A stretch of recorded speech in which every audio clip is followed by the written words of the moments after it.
Things started moving really fast in the sense of we connected quickly.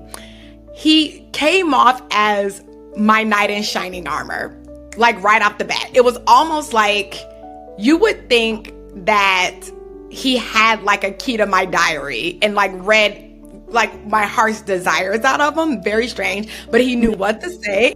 They're good at that, Thank right? you. Okay. Right? Yeah. I remember when we met in person, it was super weird because he came with his mom and dad. and we were there and he was kind of acting, his like in-person demeanor didn't match the way that he was on FaceTime and on the phone. But I was like, well, we're still getting to know one another.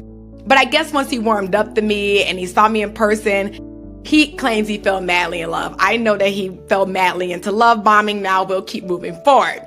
He proposed to me 7 weeks after the minister introduced us. Now, I'll let you.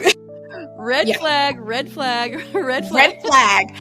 And the part about it, so at this point, I had met his mom and dad. I'd say that when I first went to Cleveland, the first thing he wanted to do was go over mom and dad's house. Let's go hang out with mom and dad. It was like immediate. Stuff was moving fast.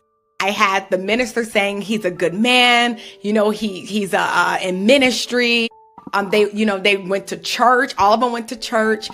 There was nothing outwardly inappropriate. And so it on the surface level, it all seemed like it made sense. And of course, then you have emotions in it because you're talking to this person every day. They're telling you what you want to hear. And I'm thinking as a Christian woman, God has heard my prayers. He didn't see fit for me to stay by myself. He's miraculously doing this.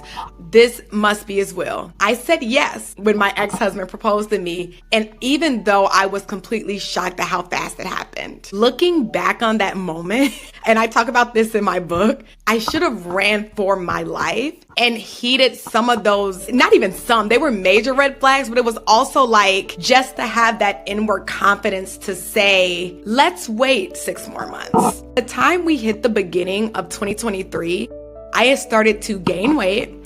I was having physical, because of the stress of dealing with him already. And he continued to do whenever we disagreed, I wouldn't hear from him for days, for weeks. But it was this dynamic of like, yes, I understood our relationship was struggling, but I also was correlating it to the stress of the wedding and also the stress of him losing a job. I struggled to understand that this was his true character, right? So I exercised so much empathy because in my mind, I thought I want him to understand that I will be there with him even in hard times. Big mistake, right?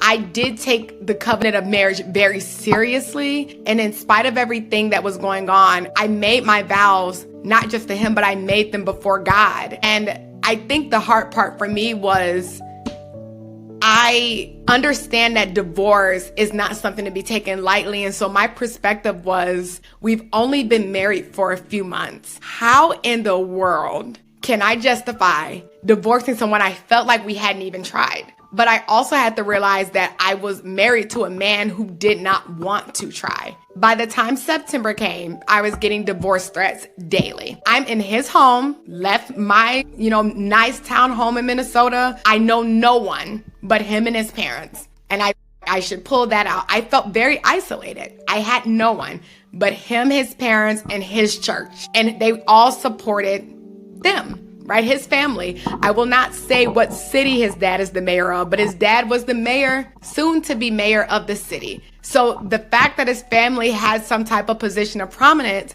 did not help once I actually started vocalizing to people to reach out for help, to let them know I'm being emotionally abused. So by the time September came, to wrap it up, I had gotten desperate. Like, to be honest, I've been through so much. It was the most desperate I had ever been.